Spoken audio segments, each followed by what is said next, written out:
Mayor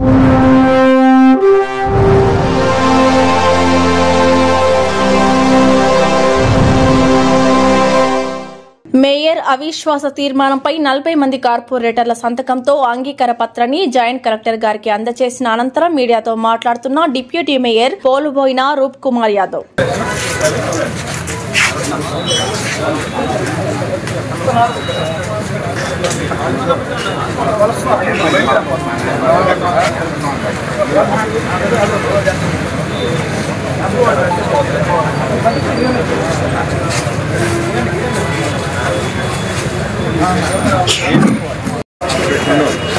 వీటన్నిటి మీద కూడా పరిస్థితి చేయాలని చెప్పి ఉన్నత అధికారులు కూడా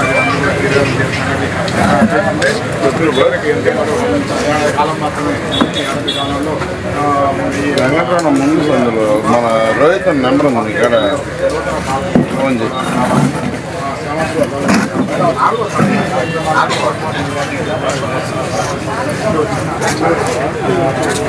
అన్నా బడిపడతాడు రావన్నా కూర్చో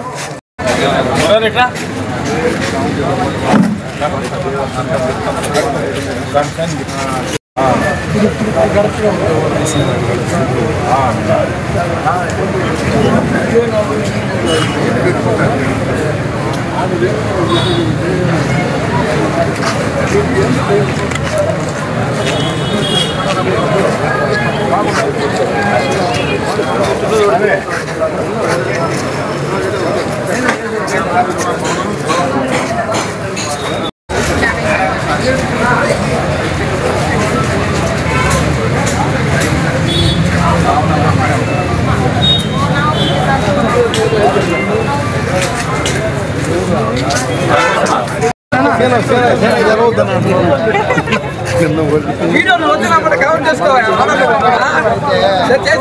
అప్పుడు గ్రూప్ లో మెసేజ్ ఉంటుంది ఫాలోఅప్ చేసుకో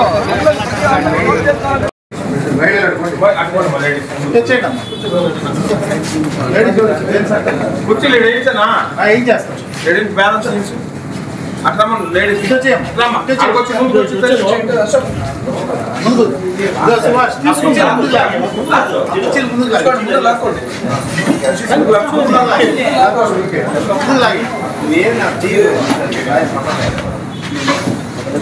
సూపర్ కూడా వచ్చిన ఇదంతా వేయించుకున్నాము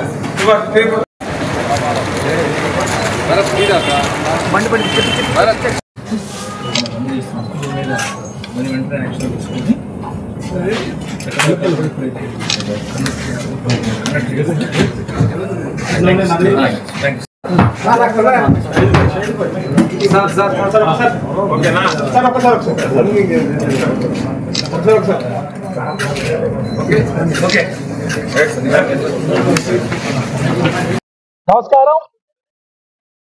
నెల్లూరు నగర కార్పొరేషన్ మేయర్ గారైనటువంటి శ్రీమతి కొట్లూరు శ్రవంతి గారి మీద నెల్లూరు నగరపాలక సంస్థలో ప్రాతినిధ్యం వహిస్తున్నటువంటి 40 మంది కార్పొరేటర్లు నేను నాతో సహా మరొక డిప్యూటీ మేయర్ శ్రీమతి తాసీన్ ఇంతియాజ్ గారు ఇతర కార్పొరేటర్లు సహచర కార్పొరేటర్లందరితో కలిసి ఈరోజు municipal corporation act section 91(a) ప్రకారం మేయర్ గారి మీద అవిశ్వాసం పెట్టమని చెప్పి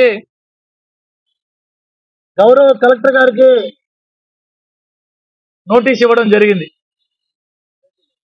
ఏదైతే మా కౌన్సిల్ ఏర్పడి 4 సంవత్సరాల కాలం నిన్నటితో పూర్తయింది. అనేక ఆశలు అనేక ఆశయాలతో మమ్మల్ని ఓట్లేసి గెలిపించినటువంటి ప్రజలకు మేము ఎంతో కొంత మేలు చేయాలని ఒక మంచి సంకల్పంతో కష్టాలు నష్టాలు కోర్చి ఇల్లు తిరిగి దండాలు దశకాలు పెట్టి ఓట్లు వేయించుకొని కార్పొరేటర్ల ఎన్నిక కాబడిన మేమందరం కార్పొరేషన్ లో మా వంతు మేము పోరాడి మంచి పనులు చేయాలా, ప్రజలకి కావలసినటువంటి మౌలిక సదుపాయాల కల్పనలో మా ప్రాంతాల్లో బాగా అభివృద్ధి పరిచి మేము కూడా మంచి పేరు సంపాదించుకోవాలనే ఆలోచనతో కౌన్సిల్లోకి అడుగుపెట్టాం. 4 సంవత్సరాల కాలం పూర్తయింది. కేవలం 7 అంటే 7 మాత్రమే సమావేశాలు ఏర్పాటు చేయడం జరిగింది.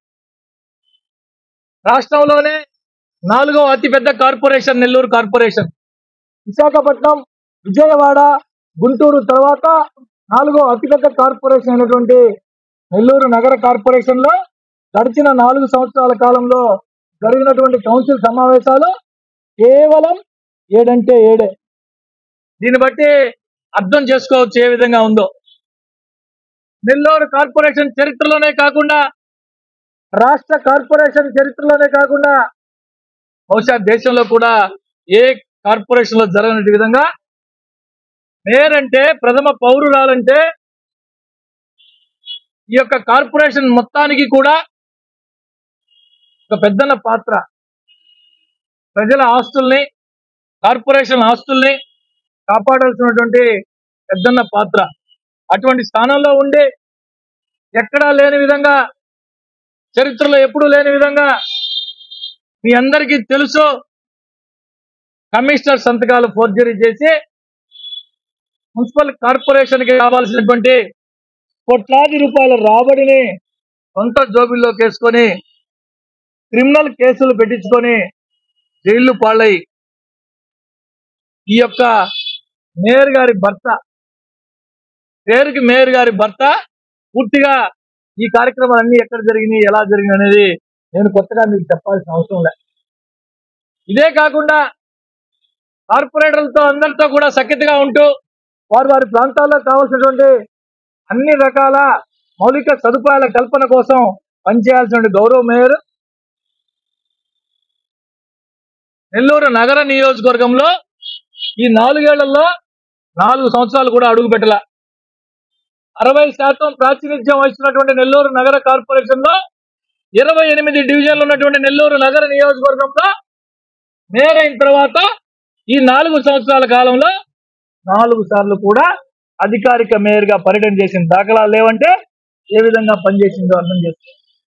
వీటన్నిటిని దృష్టిలో పెట్టుకొని కార్పొరేటర్లు అందరం కూర్చొని, రాబో 1 సంవత్సర కాలం మాత్రమే ఉంది, తిరిగి ఎన్నికలు రాబోతున్నాయి, ఎలా చేయాలని అందరం మాట్లాడుకున్న తర్వాత చట్ట ప్రకారం, చట్టంలో ఏదైతే పొందుపరిచి ఉందో దానికి అనుగుణంగా గౌరవ మంత్రి గారితో, రూరల్ శాసనసభ్యులతో చర్చించుకొని ఈరోజు మేమందరం కూడా అవిశ్వాసానికి నోటీస్ ఇవ్వడం జరిగింది. ప్రజలందరినీ గమనించమని చెప్తూ ఉన్నా.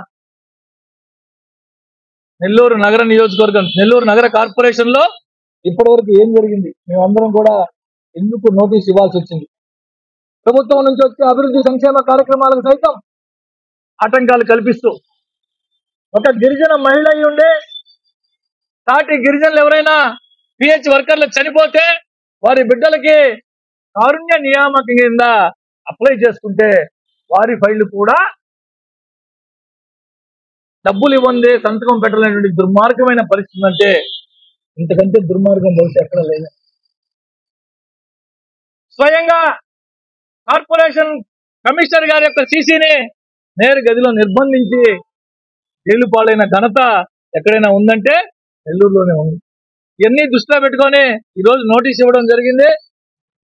నెల్లూరు నగర కార్పొరేషన్ అభివృద్ధిని దృష్టిలో పెట్టుకొని గౌరవ మంత్రి గారి ఆలోచనల మేరకు, రూరల్ శాసనసభ్యుల గారి ఆలోచన మేరకు కనీసం ఈ సంవత్సర కాలం పాటైనా మమ్మల్ని గెలిపించి మాకు ఓట్లేసినటువంటి ప్రజానీకానికి మా వంతు మేము పనిచేయాలని ఒక మంచి ఆలోచనతో ఈ కార్యక్రమాన్ని చేపట్టాం. ఖచ్చితంగా కలెక్టర్ గారు ఎప్పుడు డేట్ ఇచ్చి మీటింగ్ పిలుస్తారో, మీటింగ్ పెట్టిన రోజు మేమందరం ముక్కుముడిగా ఇప్పుడున్నటువంటి మేయర్ గారిని దించివేయడం ఖాయం, సత్యం. ఈ వీడియో కనుక మీకు నచ్చినట్లయితే లైక్ చేసి షేర్ చేయండి. మరిన్ని లేటెస్ట్ అప్డేట్స్ కోసం మా ఛానల్ ని సబ్స్క్రైబ్ చేయండి.